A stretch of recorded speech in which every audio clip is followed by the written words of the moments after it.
கடலோர மாவட்ட மக்களும் ஒவ்வொரு மாவட்டத்தில் தனித்தனி பிரச்சனையாக நம்ம வந்து பார்க்காம ஒட்டுமொத்த பிரச்சனையாக ஒட்டுமொத்த கடற்கரையை மொத்தமாக கையகப்படுத்துறதுக்கான திட்டங்கள் அப்படின்னு நம்ம பார்க்கணும். ரொம்ப சீக்கிரம் தமிழகமே அதிரக்கூடிய வகையில் தமிழகத்தோட கடலோர மாவட்டங்களில் ஒரு மிகப்பெரிய ஒரு எழுச்சியான ஒரு போராட்டத்தை வந்து நம்ம அரசுகளோட கவனத்துக்கு கொண்டு போனால் தான் இந்த மாதிரியான திட்டங்கள்ல இருந்து நம்ம தப்பிக்க முடியும். நம்ம முப்பாட்ட காலத்தொட்டு கடற்கரையில் அந்த பொது பயன்பாட்டு இடங்களை தொழில் ரீதியாக நம்ம பயன்படுத்தின்னு வரோம்.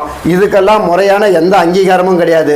நாம் பயன்படுத்துகிற வரைக்கும் பார்த்தீங்கன்னா அந்த இடம் வந்து கடல் புறம்போக்கு என்னவாங்க, இல்லைன்னா அன்சர்வே லேண்ட் என்னவாங்க. ஆனால் இன்றைக்கி அரசு அவங்க ஒரு திட்டத்தை கொண்டு வந்து இந்த மாதிரியான இடங்களை எடுத்தாங்கன்னா அன்னியிலேருந்தே அது பட்டாக வாங்கிட முடியும். பல ஆண்டுகள் குத்தகைக்கு போயிடும். அங்கே எந்த விதமான நம்ம தொழில் சார்ந்த எந்த வேலையும் பார்க்க முடியாது. அந்த நம்ம கரை தொழில் வந்து அங்கே வந்து பண்ணணும்னு நினச்சா நம்மளை வந்து குற்றவாளியாக்கி அந்த இடத்த அத்துமீறி வந்து தான் நம்ம பேர்லேயே வழக்கு போட வேண்டிய ஒரு மிக மோசமான சூழல்லாம்